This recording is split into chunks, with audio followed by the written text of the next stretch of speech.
우리가 환난을 피해 댕기려고 하면 안 됩니다. 우리 예수 믿는 사람은 환난 중에 또 환난 가운데에서 또 환난 속에서 우리는 연단을 받아서 어떤 사람이 되어야 됩니까? 험없는 거룩한 성도가 되어야 합니다.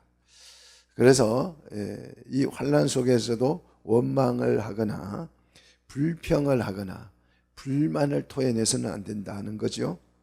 자기 손으로 우리가 불평불만하는 것은 전부 다 보면 먹고 사는 것 때문에 불평불만해요.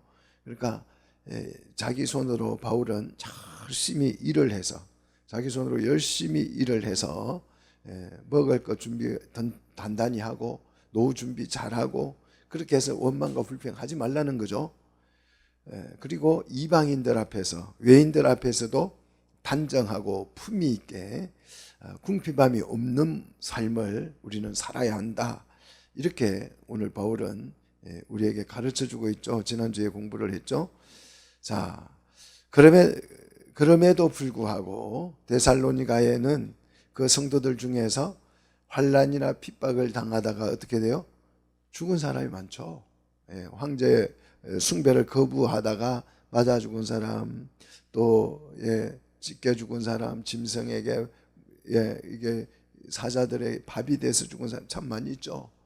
그래서 어떤 사람들은 다 키워놓은 생떼 같은 아들을 잃기도 하고, 또 어떤 사람은 사랑하는 아내를 잃기도 하고, 남편을 잃기도 하고, 또 부모를 잃는 경우도 흔하게 있었죠. 또 어떤 사람들은 그 데살로니가 도시에서 황제 숭배하지 않는다는 이유로 쫓겨나서 그 광야를 헤매다가 굶어 죽은 사람도 있고, 또 어떤 사람은 붙잡혀서 죽은 사람도 있고, 데살로니가 교회에는 매주일 초상입니다. 줄 초상. 많은 핍박을 받고 많은 사람이 죽었어요. 가서 만나면 다 집안마다 한 명씩은 순교를 당하거나 핍박을 당해서 다치거나 아프거나 그런 고난을 받고 죽어가는 사람들이 많았죠. 그래서 성도들이 다 상처투성이에요. 교회 오면 다 상처투성이에요. 그래서 뭐가 필요하다? 죽은 자에 대한 위로가 필요하다. 그래서 오늘 13절이 나온 것입니다. 형제들아, 자는 자들에 관하여, 여기서 자는 자는 죽은 자를 말하죠. 이들에게 뭐가 필요하다? 오늘 위로가 필요하다. 그래서 오늘 어쩌면 이 말씀은 장례식 설교나 다를 바가 없습니다. 자, 바울은 의도적으로 오늘 여기에서 죽은 자라는 용어를 피하죠. 그리고 죽은 자라는 대신에 자는 자라는 신학적 용어를 사용합니다. 왜 그럴까요? 18절 보니까 이러한 말로서로 뭐하라? 위로하기 때문에, 위로의 메시지이기 때문에 의도적으로 죽은 자를 자는 자로 표현하고 있죠.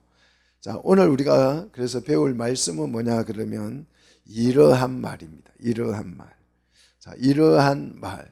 왜 번역을 이렇게 해놨는지 모르겠어요. 이런 말이 아니고 이러한 로고스, 말씀, 하나님의 말씀이죠. 하나님의 말씀으로 큰 위로를 하라, 이 뜻이죠. 오늘도 여러분 이 말씀 들을 때에 위로가 되기를, 어떤 환난에 있든지 어떤 아픔에 있든지 전부 다 위로, 말씀의 위로가 있기를 축복합니다. 말씀이 여러분을 확 뒤집어 놔서 여러분의 마음을 완전히 깨끗하게 세우는 역사가 있기를 원합니다. 자, 환난은 성도들을 매우 가난하게 만들었죠.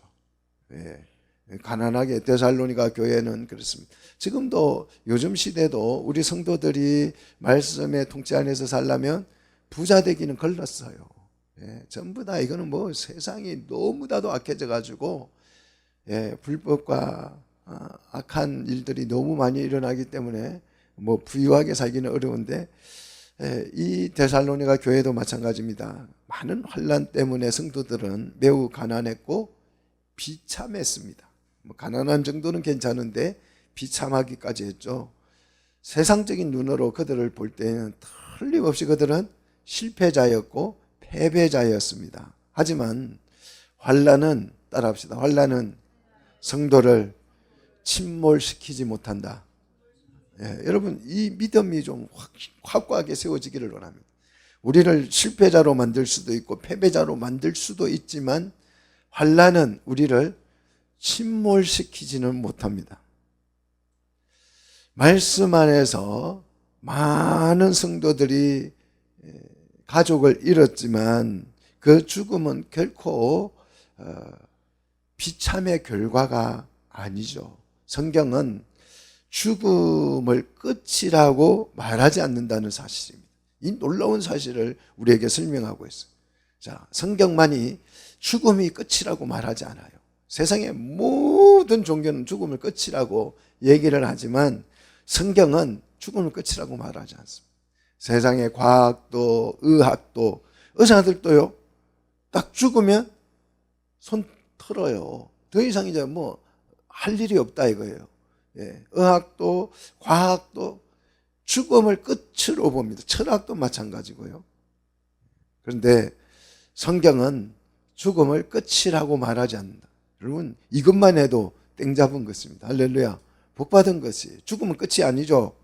사실 우리 중에 죽음을 경험해 본 사람이 있다 없다?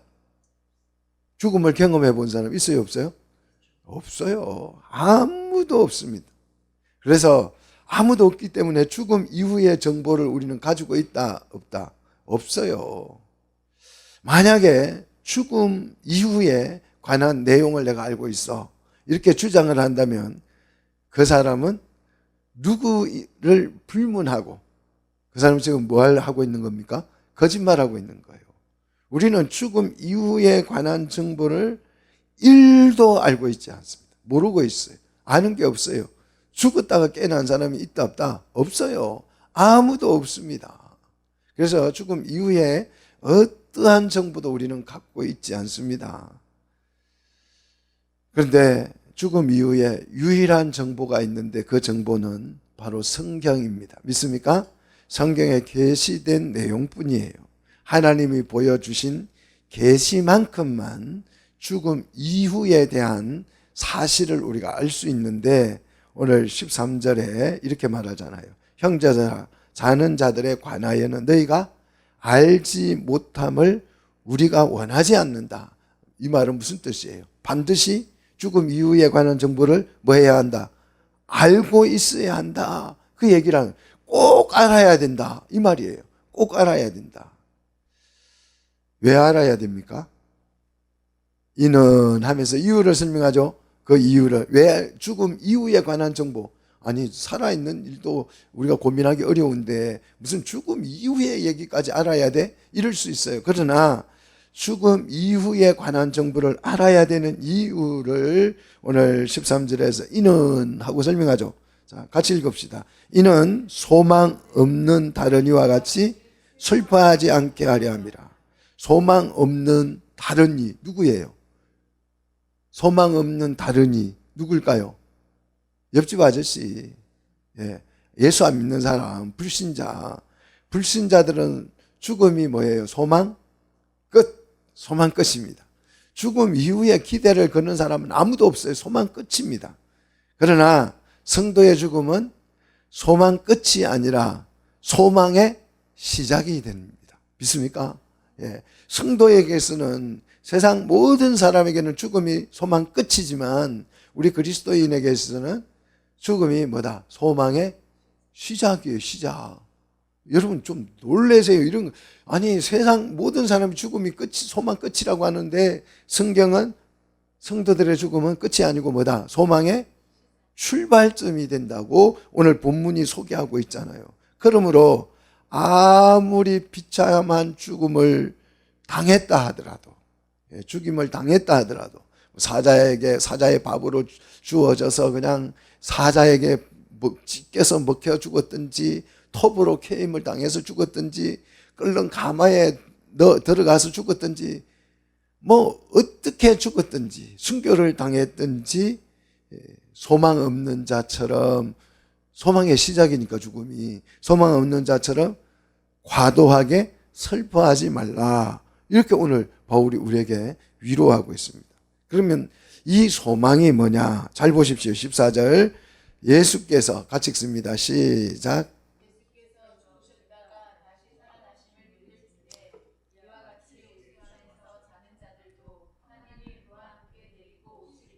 자, 예수께서 죽으셨다가 어떻게 됐다고요?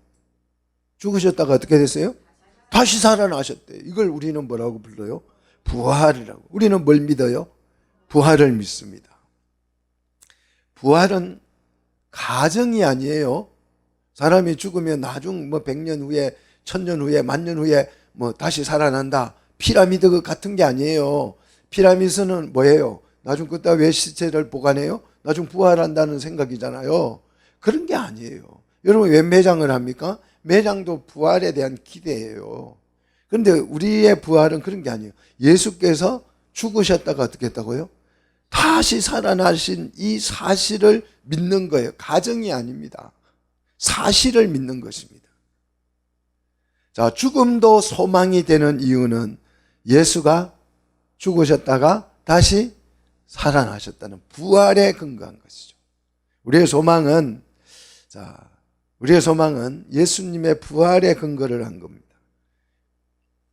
그래서 성도들은 예수 그리스도의 부활을 믿는 사람들이고, 예수님의 부활을 믿는다는 말은 곧 나의 부활도 믿는다는 뜻이에요.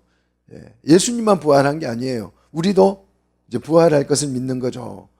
자, 부활을 믿는다는 것은 죽음에 관한 견해가 완전히 바뀌었음을 말해요. 죽음에 대한 견해가, 가치가, 죽음에 대한 정의가 완전히 달라졌다는 것을 의미해요. 자, 우리가 죽음과 잠을 비교해 볼 수 있습니다. 죽음은 다시 깬다, 못 깬다?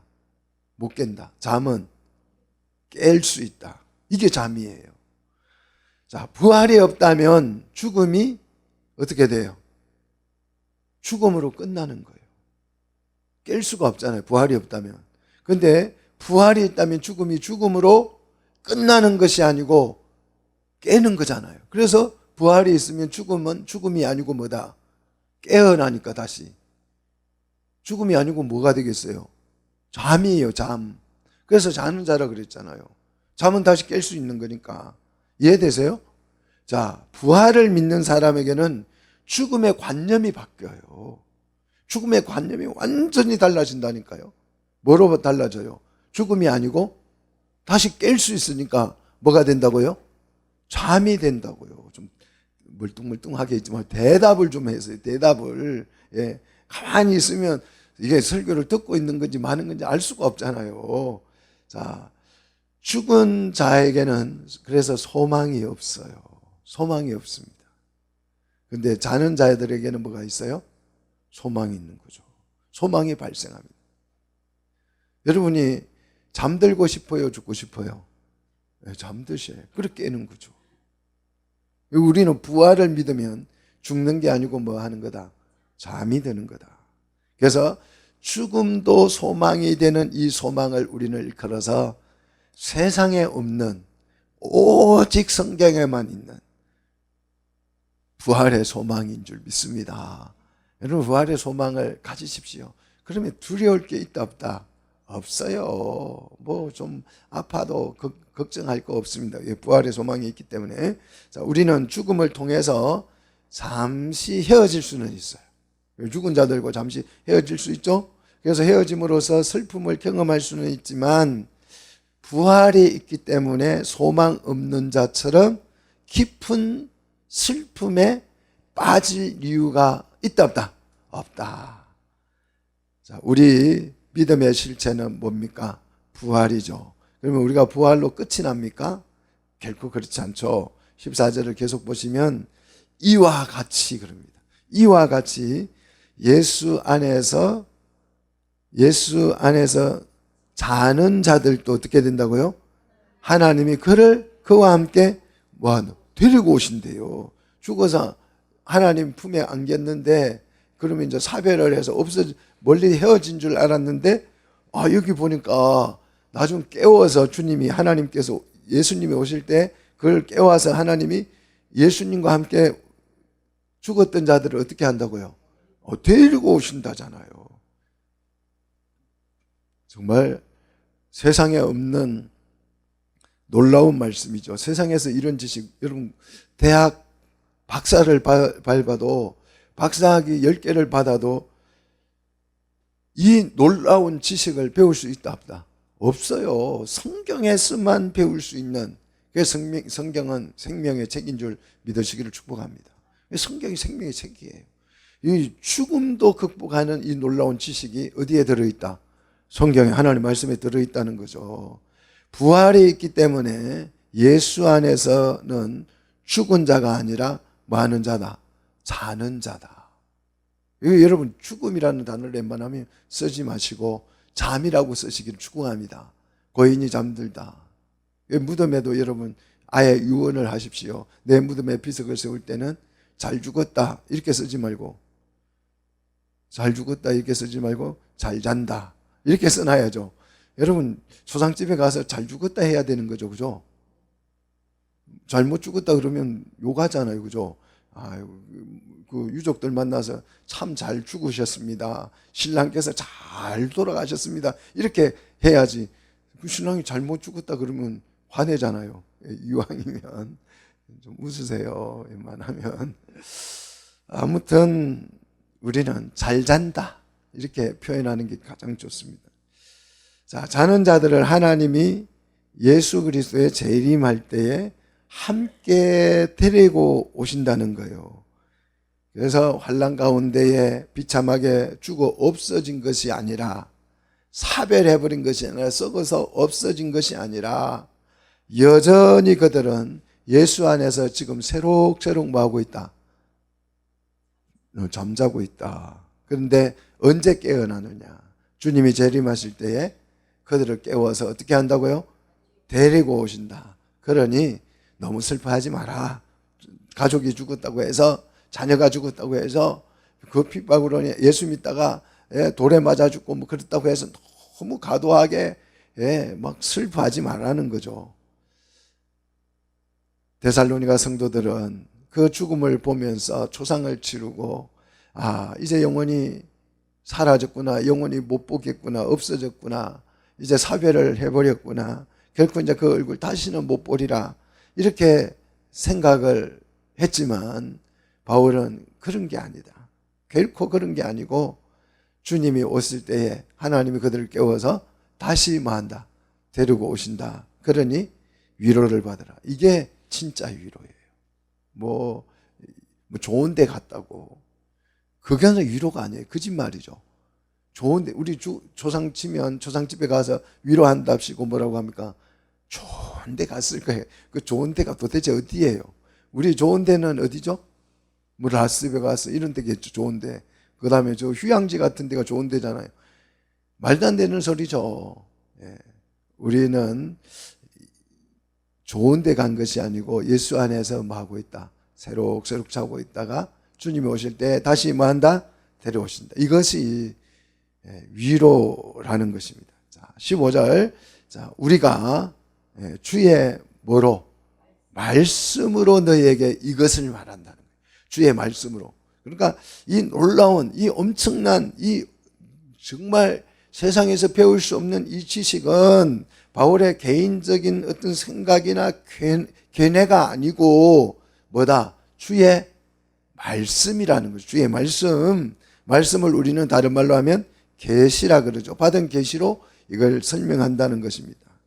자, 더 놀라운 위로는 주께서 강림하실 때까지, 자, 주께서 강림하실 때까지 우리 살아남아 있는 자도, 그러니까 예수님이 재림할 때 그 당시에 안 죽고 살아있는 사람들이 있겠죠? 그죠? 저도 가끔 그런 기대를 가져요. 내가 살아있을 동안에 주님이 오셨으면 좋겠다, 이런 생각을 하잖아요. 주님 오시는 날 안 죽고 살아있는 사람이 있을 수 있죠? 우리 살아있는 자도 그랬어요. 데살로니가에는 워낙 환란이 많았기 때문에 당장 예수님이 재림할 줄 알았어. 자기들 세대에 이렇게 환란이 많고 막 많은 사람들이 목숨을 잃고 순교를 당하고 하는 걸 보면서 주님이 내일 당장 올 것 같이, 내가 죽기 전에 주님이 오실 것 같다라는 그런 엄청난 기대를, 지금도 살기 힘든 사람들이 뭐라고 합니까? 주님 빨리 오셨으면 좋겠다. 지금도 그래요. 환란이 많을수록. 데살로니가 교회는 주님이 자기들 세대에 올 줄로 기대를 했어요. 그런데 재림이 오기도 전에 수많은 사람들이, 어제 교회 왔던 사람이, 어제 왔던 집사님이 돌에 맞아 죽었대. 다음 주에 가면 장로님이 사자밥이 돼서 죽었대. 얼마나 절망적이겠어요. 어제까지 막 구역 신방하고 그랬던 사람이 다음 주에 가면 안 와요. 왜요? 굶어 죽어가지고. 그런 성도들이 주님이 오시기를 간절히 기다렸어요. 그 핍박으로 이렇게 기다렸어요. 그런데 세월이 아무리 흘러도 오시는 주님은 안 오시고, 오시라는 주님은 안 오시고, 성도들만 하나씩 하나씩 얼굴이 사라져 갑니다. 자, 그를 얼마나 비참하겠어요. 얼마나 그 힘든 신앙생활이겠어요. 그래서 성도들은 재림이 지연되면서 재림을 보지 못한 채 죽은 자들이 주변에 많이 있는 것을 보고 굉장히 안타까웠죠.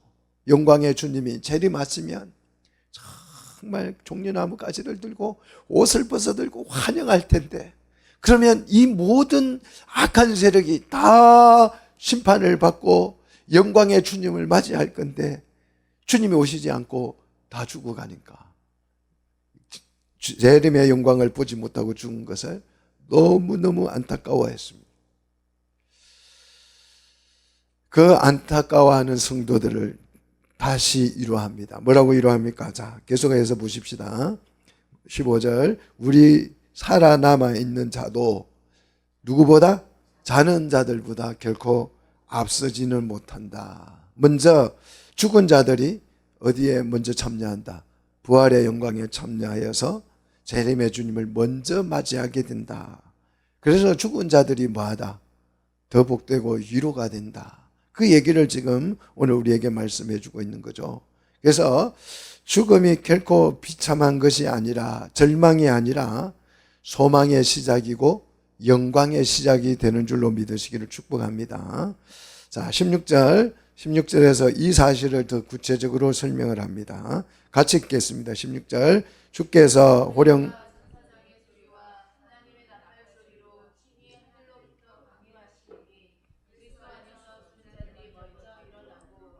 자, 한번 보십시오.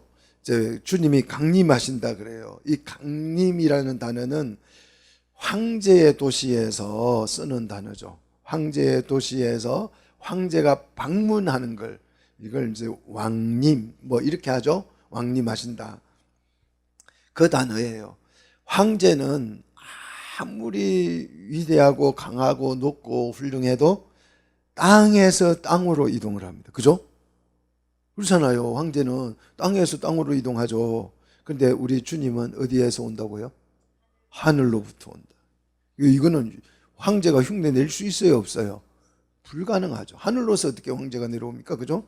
오직 주님만이 하늘로서 오시는 왕이신 줄, 황제인 줄 믿으시기를 축복합니다. 자, 그러면 주님이 강림하실 때, 하늘로부터 강림하실 때에 세 가지 소리가 들린대. 세 가지 소리. 첫 번째 소리가 뭡니까? 호령이에요. 호령. 호령이 뭡니까? 군대에서 내는 소리죠. 왕의 명령을 전달할 때 호령, 불호령 그러잖아요. 이거 호령이죠.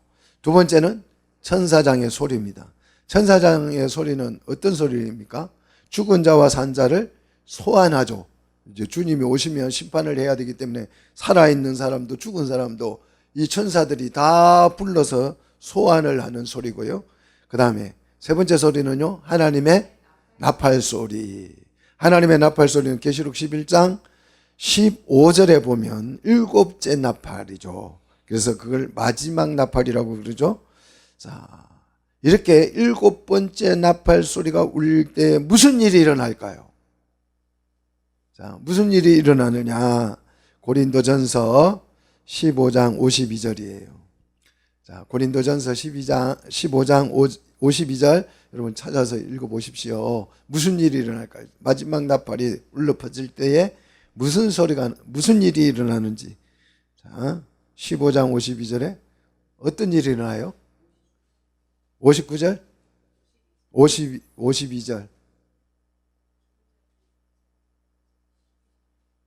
15장. 제가 잘못 찾았나요? 그러니까 좀 읽어보시라고요. 왜 제가 헷갈리게 하셔요, 자꾸. 말을, 예. 근데 우리도 혼련이 어떻게 된다고 순식간에 다 변화한다. 썩지 않을 것으로 일어나고, 이 엄청난 일이 일어나는 거예요. 엄청난 일이 일어납니다. 재림의 나팔 소리가 나면 죽은 자들은 부활을 하게 되는데, 지금까지 죽은 사람들이 얼마나 많습니까? 그죠? 그 사람들이 다 다시 일어나죠? 그리고 그 당시에 살아있는 성도들은 어떻게 돼요?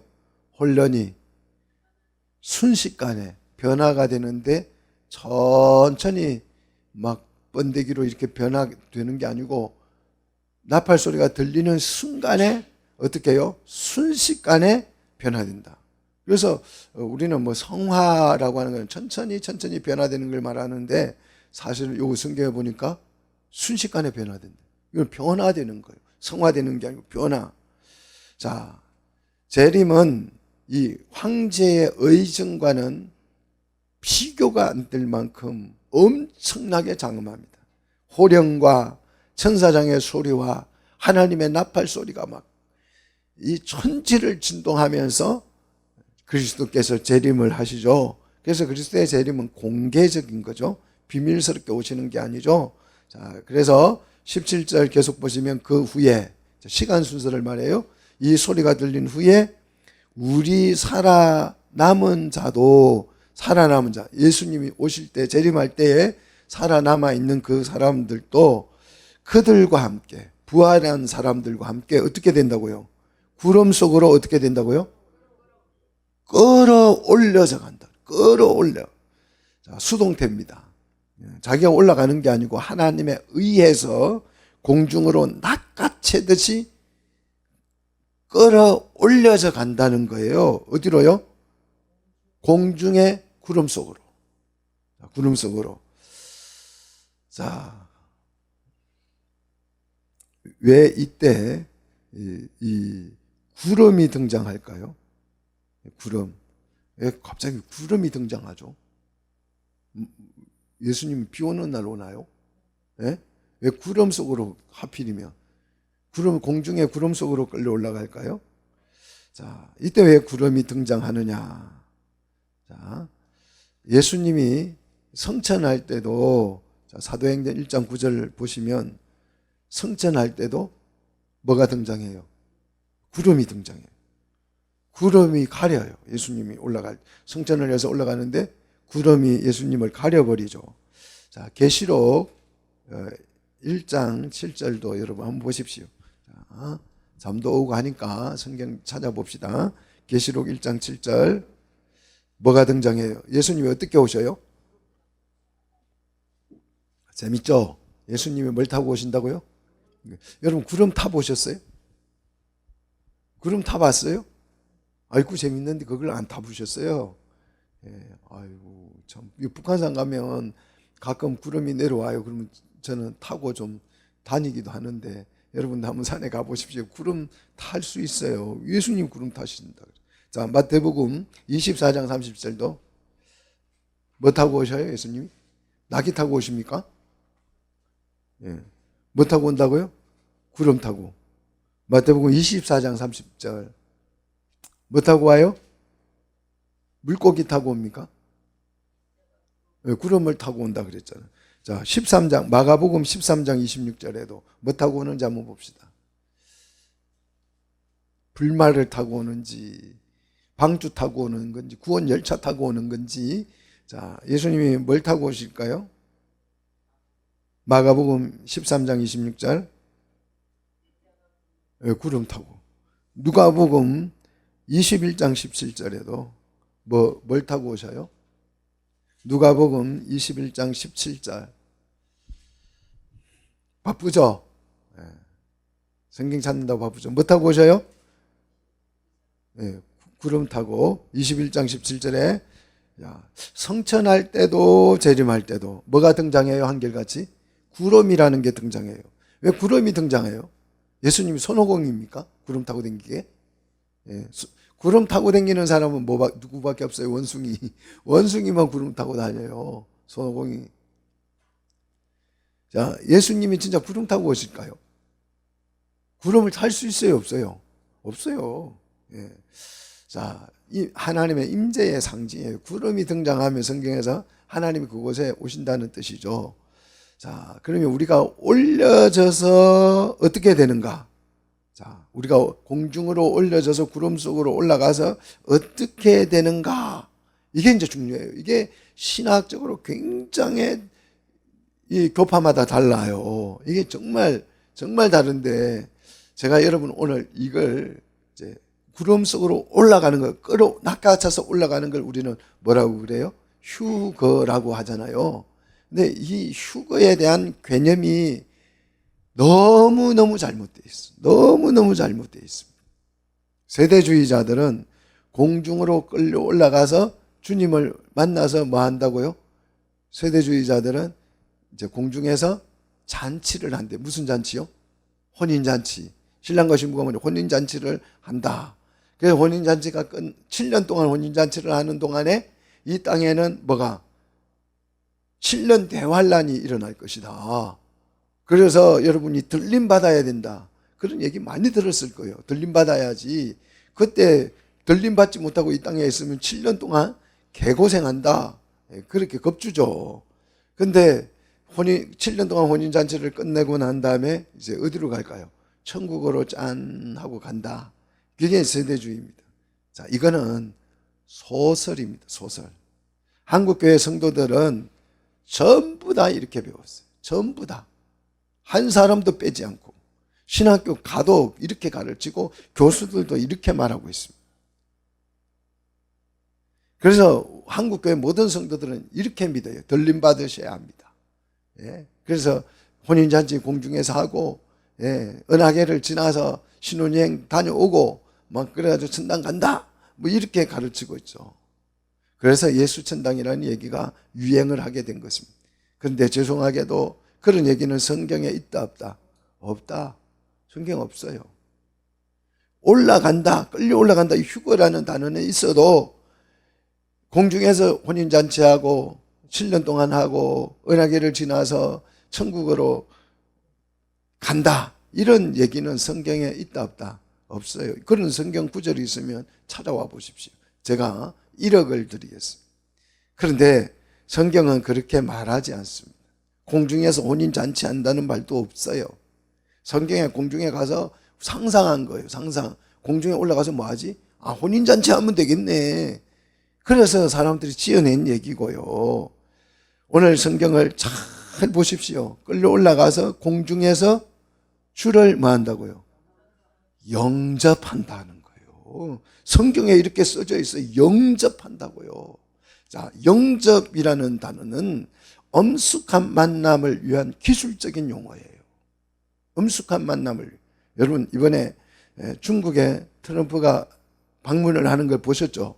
그러니까 어떻게 해요? 그 막 군악대가 쫙 나오고 여자들도 나오고 막 애들도 나오고 태극기 들고, 태극기 아니고 그 성조기 들고 뭐 중국 국기 들고 막 춤을 추면서 환영하고, 시진핑도 어떻게 하던가요? 그 자기 사무실에서 나와서 그 밑에 바닥까지 걸어 내려가지고 트럼프 대통령 오기를 기다렸다가 오니까 다 인사하고 영접하자. 그게 영접이에요. 그게 영접입니다. 고위 인사가 도시를 방문했을 때에 그 도시에 있던 그 주민들이 성 밖으로 나가죠. 우리 도시에 고위 인사 황제가 온다 그러면 전부 다 성 밖으로 나가가지고 황제가 올 때 영접을 하죠. 그러면 이제 영접을 해가지고 그 성 밖에서 만나서 인사하고 헤어지는 게 아니고 어떻게 합니까? 다시 성 안으로 황제를 모시고 들어오겠죠. 그게 영접이에요. 그게 영접입니다. 휴거는 마중 나가는 거예요. 마중. 근데 휴거해가지고 혼인잔치 해가지고 천국으로 가버린다. 이거는 소설입니다. 소설. 제발 여러분, 영접 공중에서 주를 뭐 한다? 영접하시리니 영접하시는 하게 하시리니, 하게 한다는 거요. 우리로 하면 영접하도록 하게 한다는 거죠. 그래서 휴거는 영접행위입니다. 영접행위. 마태는 이걸 이렇게 설명합니다. 자, 오늘 데살로니가에서는 공중에서 만난다고 그러는데 예수님을 만나는 게 굉장히 성경에는 공중에서 휴거만 이야기하는 게 다양하게 얘기하고 있습니다. 마태복음 25장 6절에 이렇게 설명하죠.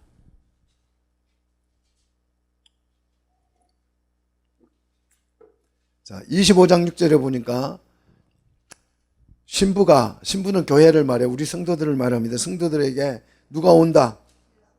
신랑이 오니 나가서 맞으라. 자, 맞으러 나오라. 이 호령 소리가 들리는 거예요. 나팔 소리가. 예, 호령, 나팔 소리, 이 소리가 들리잖아요. 그러니 들리니까 10절에 신랑이 오므로 준비한 자들과 함께 어디로? 혼인잔치에 들어가고 문은 어떻게 돼요? 문이 닫혀요. 그러면 이곳이 어디냐? 세대주의자들처럼 말을 하면 천국이 돼야죠. 공중이 돼야죠. 그죠? 공중이든지 뭐 천국이 돼야 되잖아요.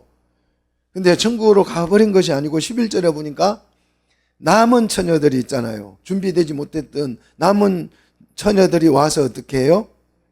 막 주여 우리에게 열어주소서. 뭘요? 문을 두드리면서 막 문을 열어달래요.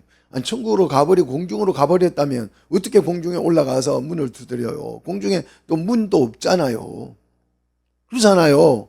근데 이 들림 받지 못한, 휴거 받지 못한 사람들이 막 문을 두드리면서 문을 열어달라고 막 사정합니다.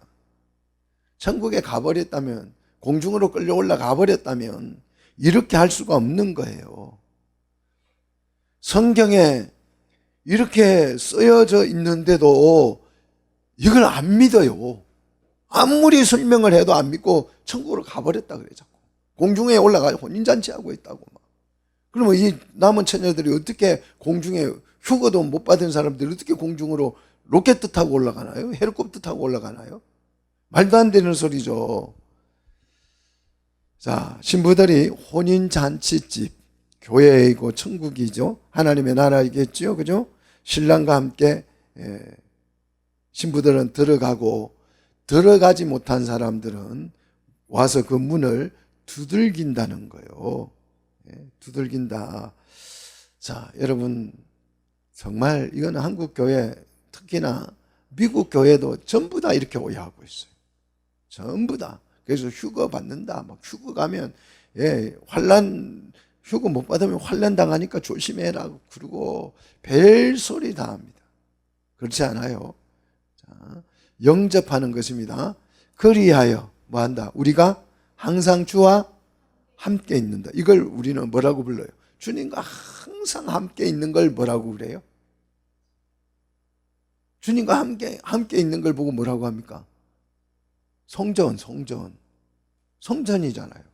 성전은 왜 생겼어요? 하나님이 우리와 항상 함께 있기 위해서 성전을 만든 거예요. 그러니까 우리가 성전이 돼야 합니다. 믿습니까? 자, 그리하여 이 말은 이런 방식으로, 그런 뜻이에요. 이런 방식으로 우리가 주님과 항상 뭐 할 수 있다? 함께 할 수 있다는 거예요. 혼인이라는 방식으로. 우리 주님과 우리가 함께 있을 수가 없어요. 남이잖아요. 그런데 주님과 우리가 뭐 하면? 혼인을 하면 뭐가 돼요? 가족이 돼서 항상 뭐 할 수 있는 거예요? 함께 있는 것입니다. 자, 함께 있을 때에 그러면 그 룰이 있어야 되잖아요. 함께 있으려면. 그게 말씀이에요. 율법이고. 그래서 하나님의 말씀으로 통치를 하면 그곳이 뭐가 되는 거예요? 하나님의 나라가 되는 거예요. 하나님의 나라가. 하나님의 나라는 저 구름 타고 올라가야 있는 곳이 아니고 주님과 함께 있으면 거기에 말씀의 통치가 일어나면 뭐가 된다? 어디든지 하나님의 나라가 되는 줄로 믿습니다. 이것이 재림이요. 이것이 재림입니다. 근데 휴거를 마중 나가는 걸 마중 나가는 걸이라고 영접하는 예식이라고 말하지 않고 혼인 예식이라고 자꾸 얘기해요. 혼인 예식. 공중에 가서 주님을 맞이해서 거기서 7년 동안 혼인잔치 한다고 막 떠벌리고 있어요. 지금도 한국교회 99.9%는 그러고 있어요. 성경에 영접하게 하시리니 써져 있는데도 불구하고 이거는 안 보여요. 그냥 휴거만 보여요. 휴거만. 성경을 정확하게 아셔야 돼요. 이게 재림이고, 만약에 재림 후에 다시 어디로 가는 것이라면 2번 성천을 하잖아요. 주님이. 그렇잖아요. 옛날에 한 번 했고 또 이제 천국에 올라가니까, 왔다가 올라가니까 2번째 성천이잖아요. 성경에 2번째 성천이 있다 없다? 없어요. 여러분, 그런데 속지 마십시오. 엉터리입니다. 여러분, 성경 그대로만 믿으셔야 돼요. 만 사람이 그렇게 얘기해도 그 사람이 틀린 거예요. 그 주장이 틀린 거예요. 오늘 성경에 보니까 뭐 한다? 영접하게 하시리니. 믿습니까?